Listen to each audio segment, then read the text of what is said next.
Hi, everybody. This is Martha, and I am with Carol Gockel, who is my co-host for Bear All. In Bear All, we interview guests where we ask them about what's real and what's raw about them so that we get to the essence of who they are. And in this season, we are interviewing the presenters of Sugar and Spice. And it's a virtual sexuality festival that is happening November 17 to the 24. And anybody can apply for a free ticket. So check out the website, sugarandspice.asia. Right. Hey, thank you, Martha, for this introduction. Hello, everybody. I'm Carol. And today we have a very special guest on our show in Bear All, and she is none other than Janet Chui. Janet, hi, welcome. Hi, glad to be here. Janet, would you share with our audience, what do you do?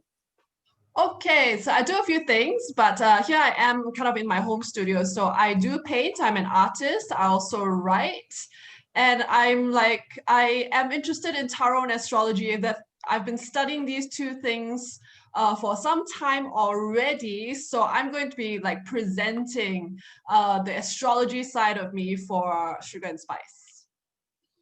So why do you do what you do? Why do you paint? Why do you do tarot? I have so many interests. So like if you ask me why I have any one of them, there must be something about it that grabs me. So for art, it's probably been the one interest I've had since my childhood. Probably the first thing I was like doing. It lets me express myself. It's a very kind of like quiet way of expressing myself. I enjoy drawing. I enjoy looking at art, and I think kind of like over the years, what's inspired me is a lot of like the visual symbolism that you can find in it. So a lot of storytelling, and then through stories, I kind of like understand people as well. And then now what I find is that when I do astrology, it also helps me understand people, and it lets me play with symbols even more, and in a way that's like connected to people's psychology. Yeah. I like that. And as you are answering to Martha's questions, I'm staring at all your works of art, be hanging behind you. So as an artist, do you have a favorite color? Blue. I think you can see behind me as well. There's a lot of blue. You have a very distinct sense of watercolors, and they look very esoteric, or like what do you call it, like very light and fairy light kind of a feel. So is this your style? Do you do other kinds of genre of art? I guess fairy style or very fairy tale, very mythological, actually probably describes it really well, because even though I admire a lot of different artists, maybe as a child, because I was always lost in books, like book illustrations was probably like the real like hook for me into art. So if it's like fairy stories, which tends to be what children's books are like, and then even as I grew older, it was still mythology. It was still all these kind of like age-old classic stories, right? It doesn't matter. You can interpret them now and put the characters in like modern clothes, but somehow I think maybe some stories are just old and very symbolic. And so I think in a way my paintings probably like still reflect that kind of taste of, it's always gonna like exist in some sort of fairyland. This world that never grows old. And it's really lent itself to, I guess, what I do now. Again, still a lot of storytelling, still a lot of understanding symbols and how people relate to each other. It almost like it doesn't matter what you dress them in, it's going to be timeless. Plus I have a girl who really likes fairies, so she like approves everything I do, and maybe I keep it like that for her as well. I love that. I love how you put it. And I believe there's always this little fairy and this little goddess that we all have in our hearts, Yes. right? Yes. So yeah, let's keep that alive. I really believe in that. Awesome. Can I just direct the spotlight back to you a little bit more, and perhaps share with us, just name a thing that people don't know about you. Oh, I don't know. Like, I'm a real nerd. I read a lot. What they don't know, I guess my music playlist is also very eccentric. So there's nothing I like. I listen to all sorts of music. Maybe that doesn't come out very often.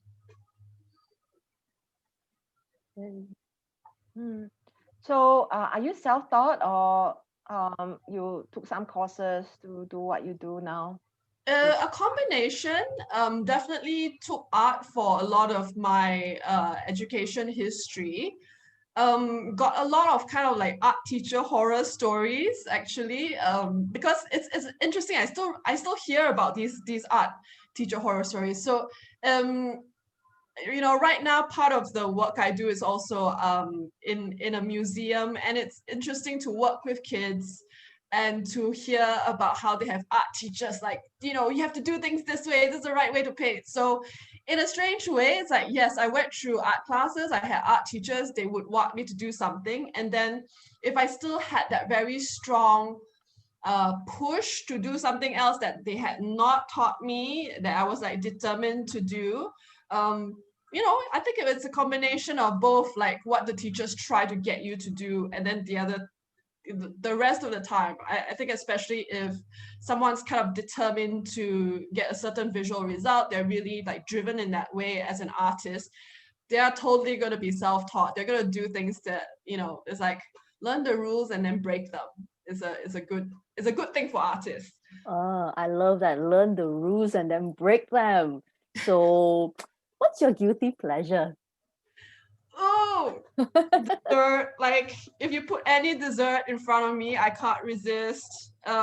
Cheesecake is probably the worst. Yeah, so simple sugar. So what kind of legacy do you want to leave behind?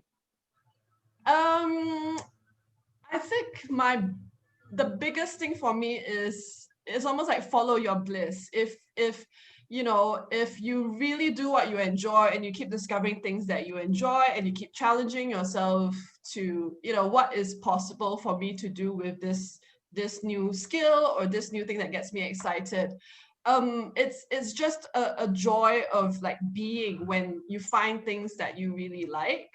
I know it sounds like it's almost like too simple, but yet I feel that we might be in societies, or we might be among people who might be like judgmental, or if it's almost like it's with some people it might be wrong to have too much fun. But I honestly believe if you're having fun doing what you do kind of get into the state of flow. And I'm all about kind of like encouraging people to find what gives them that pleasure, what gives them that state. And if they can keep on kind of exploring it and sharing that joy, sharing to other people like how they find that state of like being happy, being in that self-healing flow state. Sounds simple, but there can actually be a lot of journeying and self-awareness and a lot of discovery behind it. Well, I love what you just said. And, I'm so pleased that you are going to be one of the presenters at Sugar and Spice. And why should people attend Sugar and Spice? Oh my God, they should attend. Just because it's going to be a lot of fun. It always amazes me like the people who come together for this festival so far. I always love the topics they're talking about. They're going to learn so much. They're going to, I think, get ideas of what to play with, what to experiment with, which of course you just heard from me. Like I'm all about encouraging people to do that. So yeah, they should come to learn, they should come to have fun, they should come to have fun with other participants. And just kind of expand what is possible for themselves. Great. So thank you so much for being here. And Janet is going to be doing astrology and sexuality. So she knows so many things. So do sign up for this Sugar and Spice, because it's going to be a very, very interesting session with Janet. And we'd like to thank Janet for being here. So yeah, thank you. And Thank it's been you. fun. Thank you. Thank you, Jenna. It's been really, really awesome to hear you speak. And I'm really looking forward to seeing you at Sugar and Spice. So, ladies and gentlemen, you're watching Bear All. With that, bye-bye. Bye. Thank you. Bye. Thank you.